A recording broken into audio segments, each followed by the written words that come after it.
We all know the stock market has made countless people rich, not to mention the billionaires like Warren Buffett and Charlie Munger, who are dubbed to be, if not the best investors out there.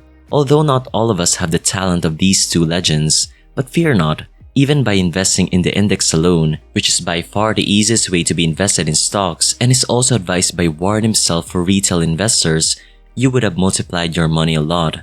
By a lot, if you invested $10,000 in 1995 in the S&P 500 and just left it there, it would now be worth $61,514. You've grown your money by 6 times. And if you're based here in the Philippines, I've shown in one of my videos that if you just invested 1,000 pesos a month in the PSC index starting in 1987 up to 2022, your money would now be worth 1,619,154 from your invested money of 432,000. This is the power of the stock market. However, just like any other form of investments out there, stocks have their share of risk. If you're not prepared, you will end up losing a lot of money, even when you use the simplest strategy of just investing in the index. So here are some key reasons why some people lose money in the stock market while others enjoy the gains it has offered for decades. The first reason also applies to any form of investment vehicle: lack of knowledge. I know a lot would be guilty of this. They just hear from a friend or family that a certain investment made them money and they end up joining in as well, without even researching what kind of investment it is. Same in stocks, you do not buy a company based on hearsay, gossip, or advice given by some random YouTuber, or even if it's a finance channel. Some even base their stock picks on trends. You may be lucky sometimes if you're fast enough to sell at the top, but that won't be the case a lot of times and won't be a good strategy in the long run. Remember, these are not mere stocks you're buying and selling. These are real companies that have real products, services, leaders, and earnings yearly. So to avoid this mistake, research that company before you buy. You know, I'd like to apply every time whenever I buy a company the teachings of Warren Buffett, which is investing in your circle of competence, investing only in the companies you know and understand. By doing this, if you like the company so far after researching it, then that's the only time you would buy it, because it passed your checklist. This way you can filter out what companies to buy or avoid, or wait for it to give you a better price. By doing this, you avoid unnecessary buying based on hype or news. And by knowing the companies you hold also helps to keep you calm whenever stock prices drop. To put it simply, if that company has solid financials, stable business, and the stock price drops, then you won't be affected that much since you know the price drop didn't change the fundamentals of the company. But if what you're holding has bad financials and lots of debt, and you only found out about this after the price was dropping because you invested in it based on pure speculation, then I wish you well that you would be able to sleep well every night.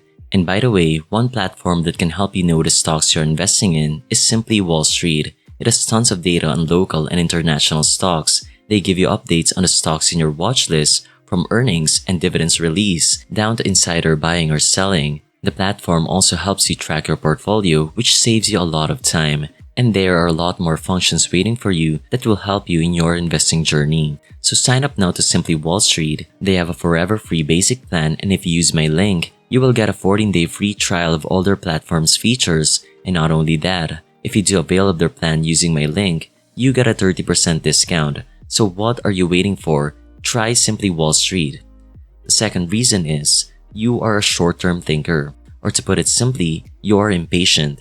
If you think the stock market would make you rich overnight, or in just a few months or years, then stocks aren't for you. Let's go back to my example a while ago of investing 1,000 pesos every month in the PSC index. As seen in the graph, in 2022, your money has grown by almost 4 times. But what's the story behind it? Look closely at 2002. After investing for 15 years, your money is still negative. If you lack the discipline to stay in the game, you would have sold your shares during that time. But look, in a few years, stocks went up again, and extending to 2022, multiplied your money by almost 4 times. The main story, stocks in the long term provide a good amount of gains, but it's not a straight line going up.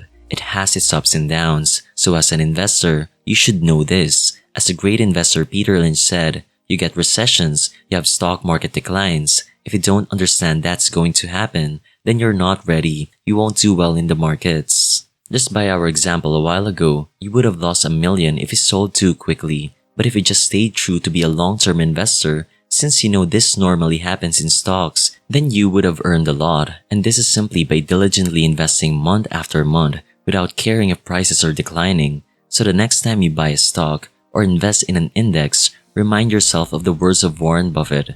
If you're not willing to own a stock for 10 years, do not even think about owning it for 10 minutes.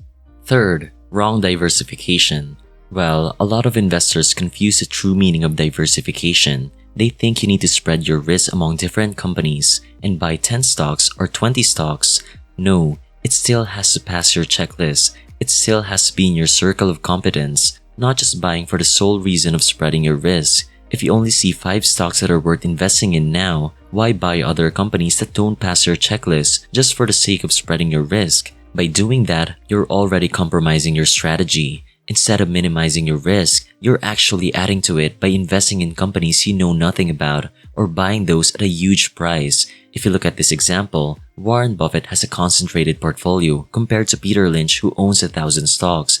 But even while having different number of holdings in their portfolio, both are successful investors because both have the same principle of investing in the companies they understand and are trading at a fair price. Peter Lynch bought those companies because he thought it was undervalued and has a good story, and he can keep up with all the holdings he has. So do not concentrate on the number of companies you want to hold, but concentrate on the quality of each company you will buy. The fourth reason is trying to time the market. What some people do is be a fortune teller. I just invest once stocks hit bottom, or I'd stay on the sidelines for now since the market is at an all-time high. Well, does anyone even know when top or bottom is? No, these are all speculation. No one knows that. Timing often leads you to miss great opportunities and sometimes even leads you to do the exact opposite of buying when the market is already high or missing out when the market extends its rally. That's why I love the idea of value investing. When companies hit your computed intrinsic value, you buy and buy. If it falls, then you're happy you could buy more. If it goes beyond your computed price, then find another company to invest in. By doing that, you're mostly invested so that you can ride the market and still gain consistent dividends. Unlike those who try so much timing recessions and crashes, which tend to end up being stuck on the sidelines. There are a lot of opportunities out there even during market highs, especially for retail investors. Now for index fund investors, this is easy enough since you just have to stay consistent month after month. As Peter Lynch said, I can't recall ever once having seen the name of a market timer on Forbes' annual list of the richest people in the world. If it were truly possible to predict corrections, you'd think somebody would have made billions by doing it. Lastly, investing without a margin of safety. This is by far a must in investing. As Warren said, the 3 most important words in investing: margin of safety. Well, as I mentioned earlier, intrinsic value. Computing the intrinsic value isn't an exact science. You don't know if your projections are correct or accurate. Even great investors won't even say their computation is 100% accurate. With that said, it is wise to put a margin of safety to your computation.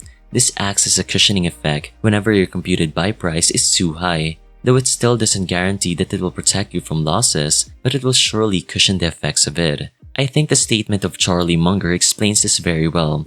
In engineering, people have a big margin of safety, but in the financial world, people don't give a damn about safety. They let it balloon and balloon and balloon. It's aided by false accounting. This statement alone explains why a bubble in stocks forms, because people invest without a margin of safety. They just buy and buy stocks no matter how high it is because of hype.